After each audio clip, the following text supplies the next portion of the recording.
خواتین و حضرات السلام علیکم۔ پروگرام ہے نور حیات اور میں ہوں آپ کا میزبان ڈاکٹر آصف جان۔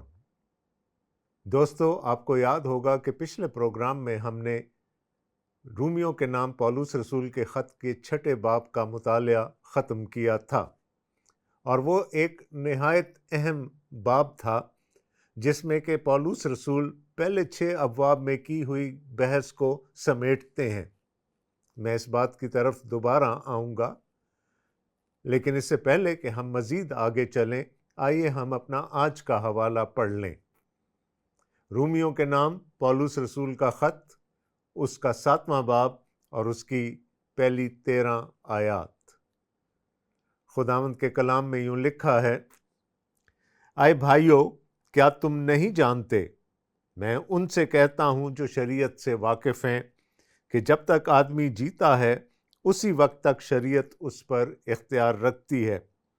چنانچہ جس عورت کا شوہر موجود ہے وہ شریعت کے موافق اپنے شوہر کی زندگی تک اس کے بند میں ہے، لیکن اگر شوہر مر گیا تو وہ شوہر کی شریعت سے چھوٹ گئی۔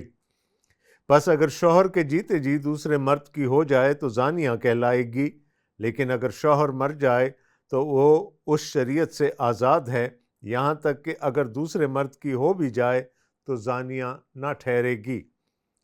بس اے میرے بھائیو، تم بھی مسیح کے بدن کے وسیلہ سے شریعت کے اعتبار سے اس لیے مردہ بن گئے کہ اس دوسرے کے ہو جاؤ جو مردوں میں سے جلایا گیا، تاکہ ہم سب خدا کے لیے پھل پیدا کریں۔ کیونکہ جب ہم جسمانی تھے تو گناہ کی رغبتیں جو شریعت کے باعث پیدا ہوتی تھیں، موت کا پھل پیدا کرنے کے لیے ہمارے اعضاء میں تاثیر کرتی تھیں۔ لیکن جس چیز کی قید میں تھے اس کے اعتبار سے مر کر اب ہم شریعت سے ایسے چھوٹ گئے کہ روح کے نئے طور پر نہ کہ لفظوں کے پرانے طور پر خدمت کرتے ہیں۔ بس ہم کیا کہیں؟ کیا شریعت گناہ ہے؟ ہرگز نہیں، بلکہ بغیر شریعت کے میں گناہ کو نہ پہچانتا۔ مثلاً اگر شریعت یہ نہ کہتی کہ تو لالچ نہ کر تو میں لالچ کو نہ جانتا، مگر گناہ نے موقع پا کر حکم کے ذریعہ سے مجھ میں ہر طرح کا لالچ پیدا کر دیا، کیونکہ شریعت کے بغیر گناہ مردہ ہے۔ ایک زمانہ میں شریعت کے بغیر میں زندہ تھا، مگر جب حکم آیا تو گناہ زندہ ہو گیا اور میں مر گیا، اور جس حکم کا منشا زندگی تھا وہی میرے حق میں موت کا باعث بن گیا، کیونکہ گناہ نے موقع پا کر حکم کے ذریعے سے مجھے بہکایا اور اسی کے ذریعے سے مجھے مار بھی ڈالا۔ بس شریعت پاک ہے اور حکم بھی پاک اور راست اور اچھا ہے۔ بس جو چیز اچھی ہے کیا وہ میرے لیے موت ٹھہری؟ ہرگز نہیں، بلکہ گناہ نے اچھی چیز کے ذریعہ سے میرے لیے موت پیدا کر کے مجھے مار ڈالا، تاکہ اس کا گناہ ہونا ظاہر ہو اور حکم کے ذریعے سے گناہ حد سے زیادہ مکروہ معلوم ہو۔ خداوند کے کلام کا پڑھا اور سنا جانا ہم سب کے لیے باعث برکت ہو، آمین۔ دوستو، پچھلے باب کی آخری آیت میں آپ کے سامنے دوبارہ پڑھنا چاہوں گا، جو کہ خلاصہ تھا اس ساری بحث کا جو پولس رسول اس سے پہلے کے ابواب میں کرتے چلے آ رہے تھے۔ میری مراد رومیوں کے نام پولس رسول کے خط کے 6 باب کی 23ویں آیت سے ہے۔ وہاں لکھا ہے: کیونکہ گناہ کی مزدوری موت ہے، مگر خدا کی بخشش ہمارے خداوند یسوع مسیح میں ہمیشہ کی زندگی ہے۔ اس سے پہلے پولس رسول یہ کہہ چکے تھے کہ ہم سب نے گناہ کیا اور خدا کے جلال سے محروم ہیں، اور پولس رسول نے ہمیں یہ بھی بتایا کہ اب شریعت کے اعمال کے علاوہ ایک ایسی راست بازی ہم پر ظاہر کی گئی ہے جس کا دار و مدار شریعت کے اعمال پر نہیں ہے۔ اگر ایسا نہ ہوتا تو پھر ہم تو موت میں زندگی گزار رہے ہوتے اور ابدی موت کے حقدار ہوتے۔ لیکن پولس رسول ہمیں اس بات تک لے کر آئے ہیں کہ ایک طرف تو گناہ کی مزدوری موت ہے، لیکن دوسری طرف خدا کی بخشش ہے، جو کہ خداوند یسوع مسیح میں ہم سب کے لیے ہمیشہ کی زندگی ہے۔ اس دوران پولس رسول نے اس بات پر بھی بحث کی کہ شریعت کیا ہے اور شریعت کیسے ہمارے آگے کے سفر میں ہماری مدد کرتی ہے۔ آج جب ہم 7ویں باب میں جا رہے ہیں تو شاید ایک سوال ابھر کر سامنے آئے گا، اور وہ یہ ہے کہ ایک ایماندار کا، وہ شخص جو خداوند یسوع مسیح پر ایمان لے آیا ہے اور ہمیشہ کی زندگی کا حقدار بن گیا ہے، اس کا شریعت سے کیا رشتہ ہے؟ اگر میں آپ سے یہ سوال کروں کہ آپ اگر ایمان رکھتے ہیں تو پھر کیا شریعت آپ پر اختیار رکھتی ہے؟ تو شاید آپ میں سے بہت سو کا جواب ہوگا نہیں۔ خدا ابدی ہے، خدا کا کلام ابدی ہے، خدا کی شریعت ابدی ہے۔ خدا نے اپنی شریعت ایک خاص زمانے کے لیے، ایک خاص وقت کے لیے نہیں دی تھی، بلکہ خدا کے دوسرے کلام کی طرح خدا کی شریعت بھی زمانوں کے لیے ہے، جب تک کہ خداوند یسوع مسیح کی دوسری آمد نہیں ہو جاتی۔ 6 باب کی آخری آیت میں پولس رسول نے کہا کہ اب خدا کی بخشش ہمارے لیے خداوند یسوع مسیح میں ہمیشہ کی زندگی ہے۔ اب یہ سوال بھی پیدا ہوتا ہے کہ یہ بخشش ہم پر کن طریقوں سے ظاہر کی گئی؟ پولس رسول نے بتا دیا کہ یہ خداوند یسوع مسیح کے وسیلہ سے ہے، لیکن خداوند یسوع مسیح کے آنے سے پہلے، اس دنیا میں ظہور کرنے سے پہلے، خدا نے کس طرح سے اپنا فضل، اپنی بخشش بنی نوع انسان پر ظاہر کی؟ ان سارے سوالات کو اپنے ذہن میں رکھ کر ہم 7ویں باب میں داخل ہوں گے اور دیکھیں گے کہ پولس رسول اس سلسلے میں ہماری کیا مدد کرتے ہیں۔ 7ویں باب کی پہلی آیت میں لکھا ہے، آئے بھائیو، کیا تم نہیں جانتے، میں ان سے کہتا ہوں جو شریعت سے واقف ہیں، کہ جب تک آدمی جیتا ہے اسی وقت تک شریعت اس پر اختیار رکھتی ہے۔ ہم یہ بات پہلے ہی ثابت کر چکے ہیں کہ پہلی صدی عیسوی کی دوسری کلیسیاؤں کی طرح روم کی کلیسیا بھی مخلوط تھی۔ اس میں وہ لوگ بھی تھے جو پہلے یہودی تھے اور پھر خداوند یسوع مسیح پر ایمان لانے کے وسیلہ سے مسیحی ہو گئے، لیکن اس میں ایک بڑی تعداد ان لوگوں کی بھی تھی جن کو خدا کا کلام یونانی کہتا ہے، یعنی کہ غیر یہودیوں کی۔ اور اس کلیسیا میں یہودی نژاد مسیحی ان پر غلبہ پانے کی کوشش کر رہے تھے جو کہ غیر قوموں سے خداوند یسوع مسیح میں آئے تھے۔ چونکہ وہ خود ختنہ میں سے، شریعت میں سے گزر کر مسیح تک آئے تھے، تو انہوں نے یہ لازم قرار دے دیا ان لوگوں کے لیے جو غیر یہودی تھے کہ پہلے ختنہ کراؤ، اس کے بعد شریعت پر عمل کرو، تو تبھی جا کر تم مسیح کے وسیلہ سے آئی ہوئی بخشش میں شریک ہو سکتے ہو۔ اور اب پولس رسول کا مطمع نظر وہ مسیحی ہیں، روم کی کلیسیا کے وہ مسیحی جو پہلے یہودی تھے۔ میں ان سے کہتا ہوں جو شریعت سے واقف ہیں۔ اور پھر وہ ایک سوال اٹھا رہے ہیں ان کے لیے، کیا تم نہیں جانتے کہ جب تک آدمی جیتا ہے اس وقت تک شریعت اس پر اختیار رکھتی ہے؟ بڑی لاجیکل، بڑی منطقی دلیل ہے۔ شریعت صرف انسان پر اس وقت تک اختیار رکھ سکتی ہے جب تک وہ اس دنیا میں زندہ ہے۔ جب وہ مر جائے تو وہ شریعت کے بند سے آزاد ہو جاتا ہے، کیونکہ موت کے بعد شریعت کا کوئی اختیار کسی پر نہیں رہتا۔ اور اپنی بات کو مزید آگے بڑھاوا دینے کے لیے وہ ایک مثال دیتے ہیں، اور وہ مثال ہے ازدواج کی، شادی کی۔ اور یہ مثال اس لیے بھی بہت اپروپریٹ ہے کہ پرانے عہد نامہ میں خدا یہوہ اپنے آپ کو اسرائیل کا شوہر بتاتا ہے، اسرائیل اس کے لیے ایک بیوی کی مانند ہے، اور جب ہم نئے عہد نامہ میں آتے ہیں تو وہی رشتہ ہم مسیح اور اس کی کلیسیا میں دیکھتے ہیں، یعنی شوہر اور بیوی کا۔ پولس رسول کہتے ہیں، چنانچہ جس عورت کا شوہر موجود ہے وہ شریعت کے موافق اپنے شوہر کی زندگی تک اس کے بند میں ہے، لیکن اگر شوہر مر گیا تو وہ شوہر کی شریعت سے چھوٹ گئی۔ پس اگر شوہر کے جیتے جی دوسرے مرد کی ہو جائے تو زانیہ کہلائے گی، لیکن اگر شوہر مر جائے تو وہ اس شریعت سے آزاد ہے، یہاں تک کہ اگر دوسرے مرد کی ہو بھی جائے تو زانیہ نہ ٹھہرے گی۔ ایک بڑی عام سی مثال ہے، شاید سمجھنے میں اتنی مشکل بھی نہیں۔ ملاکی نبی کے صحیفے میں ازدواج کو ایک عہد سے تشبیہ دی گئی ہے۔ یہ ایک عہد ہے جو میاں اور بیوی کے درمیان ہوتا ہے۔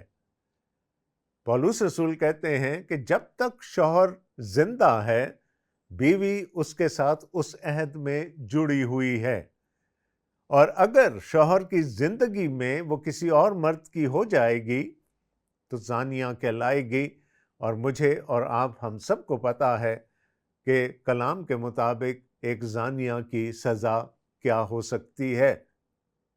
وہ شخص جو کہ زنا میں پکڑا جاتا تھا، یا وہ عورت جو زنا کرتے ہوئے پکڑی جاتی تھی، اس کے لیے شریعت کا یہ حکم تھا کہ اسے سنسار کر دیا جائے، اسے مار ڈالا جائے۔ تو پولس رسول کہتے ہیں کہ اگر شوہر کی زندگی میں کوئی عورت کسی دوسرے شخص کی ہو جاتی تھی، کسی دوسرے مرد کی ہو جاتی تھی، تو وہ زانیہ کہلاتی تھی، اور زانیہ کے لیے خدا کے کلام کا یہ فیصلہ تھا کہ اسے مار ڈالا جائے۔ لیکن اگر شوہر مر گیا تو پھر وہ آزاد ہے، وہ اس کی شریعت سے آزاد ہو گئی، وہ اس کے عہد سے آزاد ہو گئی، وہ اس بند سے آزاد ہو گئی جو وہ اس کے ساتھ رکھتی تھی، اور اس کے بعد اگر وہ کسی دوسرے مرد کی ہوگی بھی تو وہ زانیہ نہ کہلائے گی، یعنی کسی سزا کی حقدار نہ ہوگی۔ دوستو، یہاں پر سمجھنا بہت ضروری ہے کہ جب پولس رسول یہ کہہ رہے ہیں کہ وہ شریعت کے بند سے چھوٹ گئی، تو اس کا یہ مطلب نہیں کہ ایک شخص کے مرنے سے پورا انسٹیٹیوشن، وہ پورا ادارہ جس کو ہم نکاح یا ازدواج کہتے ہیں، وہ ختم ہو گیا۔ نکاح، ازدواج اپنی جگہ پر قائم ہے، وہ شریعت اپنی جگہ پر قائم ہے۔ جب وہ عورت جس کا شوہر مر گیا دوسرے کی ہو جائے گی تو وہ پھر اس کے ساتھ ایک عہد میں بندھ جائے گی۔ وہ کس چیز سے چھوٹ گئی؟ وہ سزا سے چھوٹ گئی۔ اب اس پر اس سزا کا کوئی حکم نہیں جو کہ ایک زانیہ کی ہو سکتی تھی۔ شوہر کی زندگی میں وہ کسی دوسرے مرد کی نہیں ہو سکتی۔ شوہر کے مر جانے کے بعد وہ اگر کسی دوسرے مرد کی ہو بھی جائے گی تو اس پر کسی قسم کی سزا کا حکم نہیں ہوگا۔ تو وہ عورت شریعت سے نہیں، خدا کے قانون سے نہیں، ازدواج کے عہد سے نہیں، بلکہ اس سے منسوب سزا سے چھوٹ گئی۔ پولس رسول مزید کہتے ہیں، پس اے میرے بھائیو، تم بھی مسیح کے بدن کے وسیلہ سے شریعت کے اعتبار سے اس لیے مردہ بن گئے کہ اس دوسرے کے ہو جاؤ جو مردوں میں سے جلایا گیا، تاکہ ہم سب خدا کے لیے پھل پیدا کریں۔ کیونکہ جب ہم جسمانی تھے تو گناہ کی رغبتیں جو شریعت کے باعث پیدا ہوتی تھی، موت کا پھل پیدا کرنے کے لیے ہمارے اعضاء میں تاثیر کرتی تھیں۔ پچھلے ہی باب میں پولس رسول نے بپتسمہ کی بات کی تھی، اور بپتسمہ کی معرفت پولس رسول نے ہمیں یہ سکھایا کہ پانی میں ڈبویا جانا گویا مسیح کے ساتھ مر جانے کے مترادف ہے، وہ مسیح کی موت کے مشابہت ہے۔ لیکن جب ہم پانی میں سے نکالے جاتے ہیں تو یہ مشابہت ہے خداوند یسوع مسیح کے دوبارہ جی اٹھنے سے۔ تو پولس رسول کیا کہہ رہے ہیں کہ شریعت کا ہم پر اختیار تھا۔ یاد رہے کہ وہ یہودیوں سے مخاطب ہیں، وہ خود بھی یہودی رہے ہیں۔ انہوں نے کہا کہ شریعت کا ہم پر اختیار تھا، لیکن جب ہم خداوند یسوع مسیح میں آ گئے اور جب ہم اس کی موت کے مشابہ ہو گئے تو پھر شریعت کا اختیار ختم ہو گیا۔ یاد رہے کہ انہوں نے بات یہیں سے شروع کی تھی کہ شریعت کا اختیار موت تک قائم رہتا ہے۔ تو پولس رسول کہہ رہے ہیں کہ جب ہم مر گئے، خداوند یسوع مسیح میں مر گئے اور ایک نئی مخلوق بن کر اس میں دوبارہ زندہ ہو گئے، تو پھر شریعت کا اختیار ہم پر ختم ہو گیا۔ اب یہ بات تھوڑی سی پیچیدہ ہے۔ کس حوالے سے شریعت کا اختیار ہم پر ختم ہو گیا؟ اور میں پھر ایک دفعہ کہنا چاہوں گا، شریعت کی سزا کے حوالے سے۔ وہ ساری سزائیں جن میں سے سب سے بڑی موت تھی، جن کا ذکر ہمیں شریعت میں ملتا ہے، ہم ان سے آزاد کر دیے گئے۔ ہم اب ہلاکت کے فرزند نہ رہے، بلکہ خداوند یسوع مسیح کے جی اٹھنے کے ساتھ مشابہت رکھ کے اب ہم ایک نئی زندگی میں زندہ ہیں۔ اور چونکہ ہم مر گئے تھے تو شریعت سے سزا کی حد تک ہمارا رشتہ ختم ہو گیا، اور اب ہمارا رشتہ ہمارے نئے دلہا کے ساتھ یعنی خداوند یسوع مسیح کے ساتھ قائم ہو گیا۔ لیکن چونکہ ہم موت سے گزر کر آ رہے ہیں، اس لیے اب ہم پر کوئی تعزیر نہیں لگ سکتی، کوئی دفعہ نہیں لگ سکتی، ہمیں کوئی سزا نہیں دی جا سکتی۔ کیونکہ جب ہم جسمانی تھے تو گناہ کی رغبتیں جو شریعت کے باعث پیدا ہوتی تھیں، موت کا پھل پیدا کرنے کے لیے ہمارے اعضاء میں تاثیر کرتی تھی۔ لیکن جس چیز کی قید میں تھے اس کے اعتبار سے مر کر اب ہم شریعت سے ایسے چھوٹ گئے کہ روح کے نئے طور پر، نہ کہ لفظوں کے پرانے طور پر خدمت کرتے ہیں۔ پولس رسول کہہ رہے ہیں کہ پہلے جب ہم جسمانی تھے تو گناہ ہماری زندگی میں بادشاہی کرتا تھا، لیکن اب جب ہم نے مسیح کی موت میں مشابہت اختیار کر لی ہے تو اس گناہ کا زور ہم پر ختم ہو گیا ہے۔ اور وہ اشارہ کر رہے ہیں اس اولین گناہ کی طرف جو کہ آدم نے کیا تھا۔ یاد رہے کہ پچھلے باب میں ہم اس بات پر بھی بحث کر چکے ہیں کہ گناہ ایک ہی شخص کے وسیلہ سے بنی نوع انسان میں سرایت کر گیا، اور ایک ہی شخص کی کامل قربانی کے وسیلہ سے اب وہ گناہ ہم پر اختیار نہیں رکھتا، وہ گناہ ہم پر زور نہیں رکھتا۔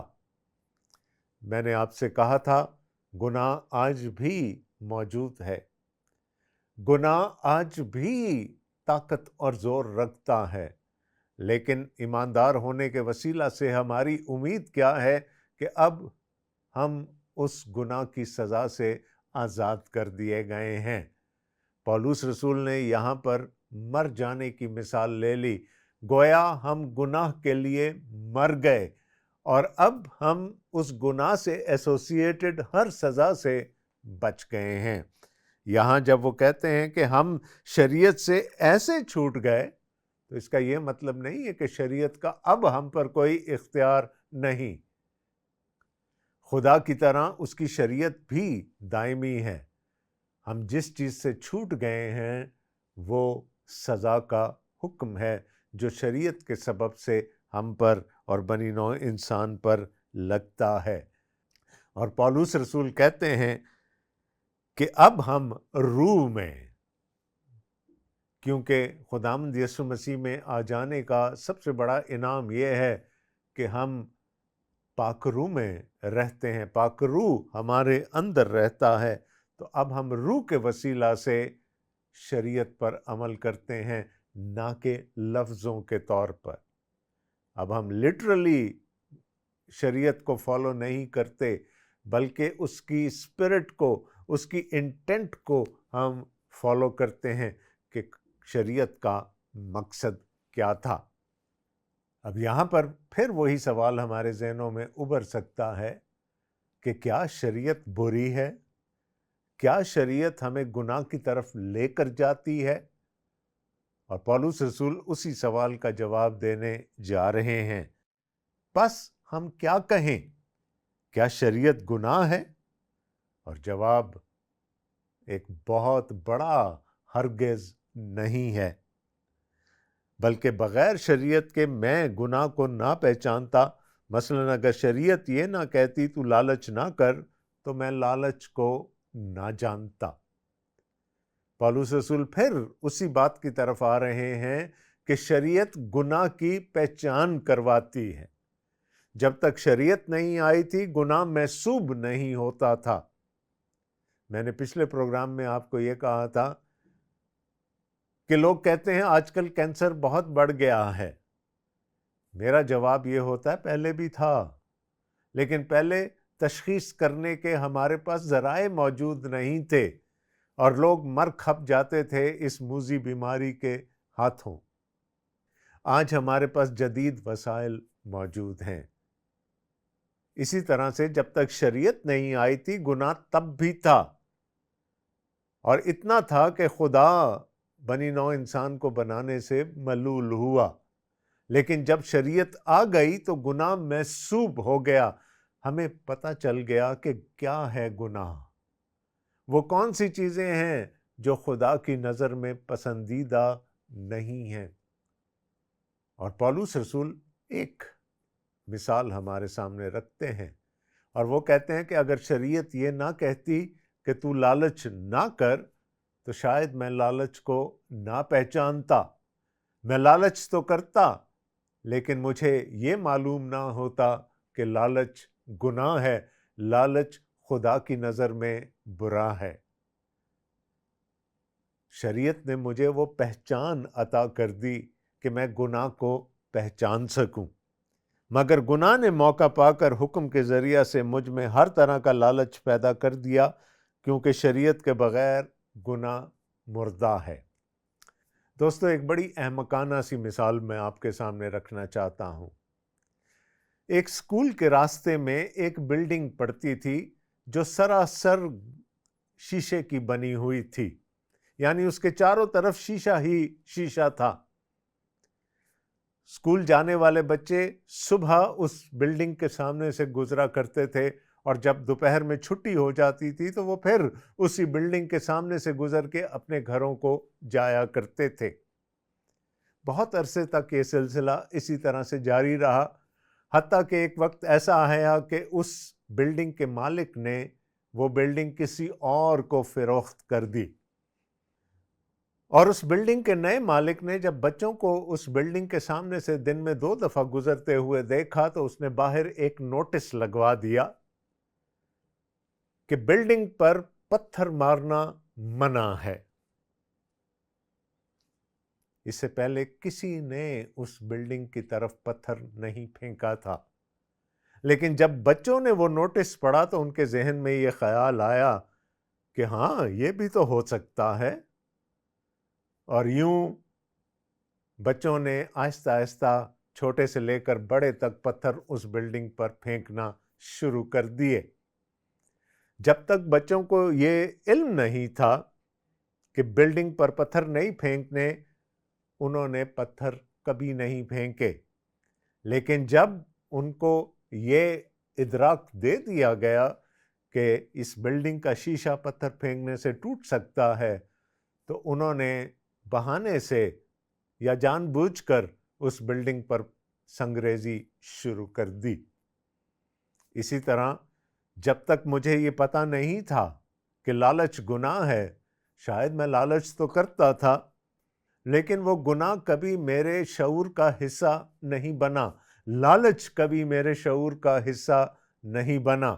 اور پولس رسول کہہ رہے ہیں کہ اس حکم نے جو کہ اپنی ذات میں پاک تھا، میرے اندر موجودہ گناہ کو اکسایا، اور میں پھر لالچ کرنے لگا اور مجھے یہ بھی علم ہو گیا کہ یہ جو کچھ بھی میں کر رہا ہوں یہ خدا کی نظر میں پسندیدہ نہیں ہے۔ مگر گناہ نے موقع پا کر حکم کے ذریعہ سے مجھ میں ہر طرح کا لالچ پیدا کر دیا، کیونکہ شریعت کے بغیر گناہ مردہ ہے۔ ایک زمانہ میں شریعت کے بغیر میں زندہ تھا، مگر جب حکم آیا تو گناہ زندہ ہو گیا اور میں مر گیا۔ اور جس حکم کا منشا زندگی تھا وہی میرے حق میں موت کا باعث بن گیا، کیونکہ گناہ نے موقع پا کر حکم کے ذریعہ سے مجھے بہکایا اور اسی کے ذریعہ سے مجھے مار بھی ڈالا۔ گناہ میرے اندر موجود تھا، مجھے اس کا ادراک نہیں تھا۔ جیسے ہی مجھے اس گناہ کی پہچان ہوئی، اس گناہ نے اپنا رنگ دکھانا شروع کر دیا اور میں اس گناہ میں گرتا چلا گیا، اور یہاں تک کہ وہ گناہ میرے لیے موت کا سبب ٹھہرا۔ پس شریعت پاک ہے اور حکم بھی پاک اور راست اور اچھا ہے۔ شاید پولس رسول کے ذہن میں اس وقت زبور 19 گھوم رہا تھا جب انہوں نے کہا کہ شریعت پاک ہے کیونکہ ایک پاک خدا نے دی ہے، حکم بھی پاک ہے اور راست اور اچھا ہے۔ خدا نے یہ سب کچھ اس لیے دیا تھا کہ مجھے گناہ کی پہچان ہو سکے۔ پس جو چیز اچھی ہے کیا وہ میرے لیے موت ٹھہری؟ ہرگز نہیں، بلکہ گناہ نے اچھی چیز کے ذریعہ سے میرے لیے موت پیدا کر کے مجھے مار ڈالا، تاکہ اس کا گناہ ہونا ظاہر ہو اور حکم کے ذریعہ سے گناہ حد سے زیادہ مکروہ معلوم ہو۔ شریعت کا ایک اعجاز یہ ہے کہ وہ گناہ کی پہچان کراتی ہے۔ ہم یہ مانتے ہیں کہ وہ ہمیں گناہ پر غالب آنے کا اختیار نہیں دے سکتی، لیکن کم از کم مجھے یہ تو پتہ چل گیا شریعت کے وسیلہ سے کہ کیا اچھا ہے اور کیا برا ہے، کیا خیر ہے اور کیا شر ہے۔ خدا ابدی ہے، خدا کی شریعت ابدی ہے اور وہ رہتی دنیا تک قائم رہے گی۔